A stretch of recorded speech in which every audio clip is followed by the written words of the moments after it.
My brother Billy wanted me to mention that he won the 7th grade boys basketball free throw contest and one-on-one tournament at St. Francis Xavier School in Wilmette, Illinois in 1973. Other than that, no demands were made. Part 1. Loving What is Mortal. Chapter 1. The Tiger Pit.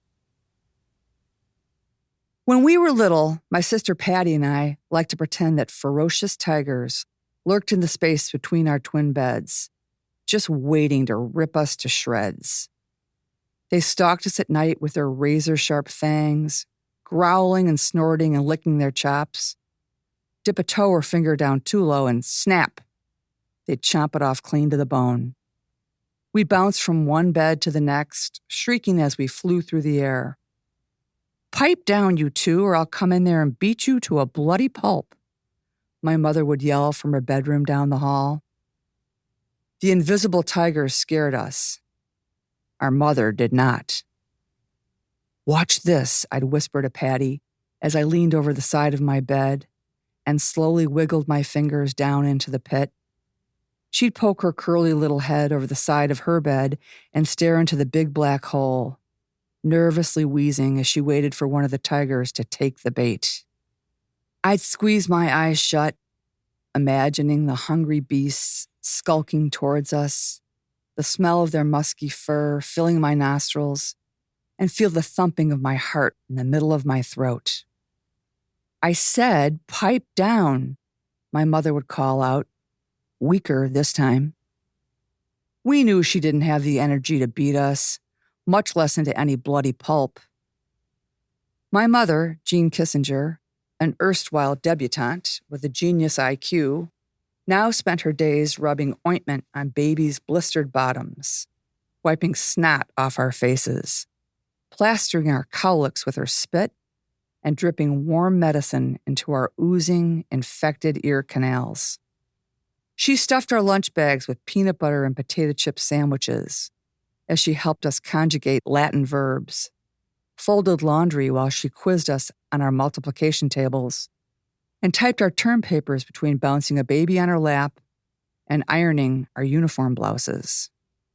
Her own mother was dead, and she had no sisters, so it fell to my mother to raise her 8 children more or less by herself, while my father was out of town most of the week on business.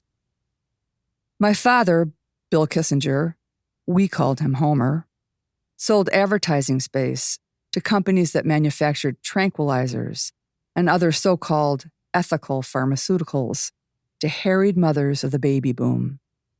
Business was brisk, especially in our North Shore Chicago neighborhood, where women, a great number of them Irish Catholics like my mother, were expected to fill the pews with as many children as they could bear, whether they had the stamina or not. Something is definitely wrong when the best that the average American couple can do over a fertile period of 25 years is to give only 2 or 3 children to the kingdom of God. Monsignor John Knott of the National Catholic Welfare Conference said in his directive to the faithful.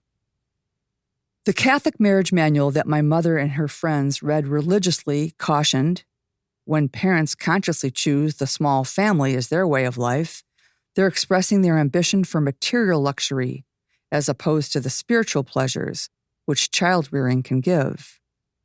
It's no coincidence that the spoiled little brat, the selfish monster of popular fiction and newspaper comic strips, is usually an only child. My mother might not have taken too kindly to these single men telling her how many children she should have and how she should raise them, but she didn't do anything to contradict them.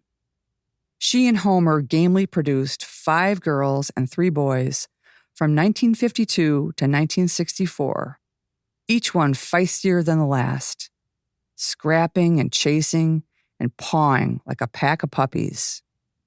Our favorite game is one we made up called Teddy Bear. It starts with one kid jumping on top of another on the playroom floor. Then, one by one, the rest of us stacked our bodies like human Jenga pieces until someone farted.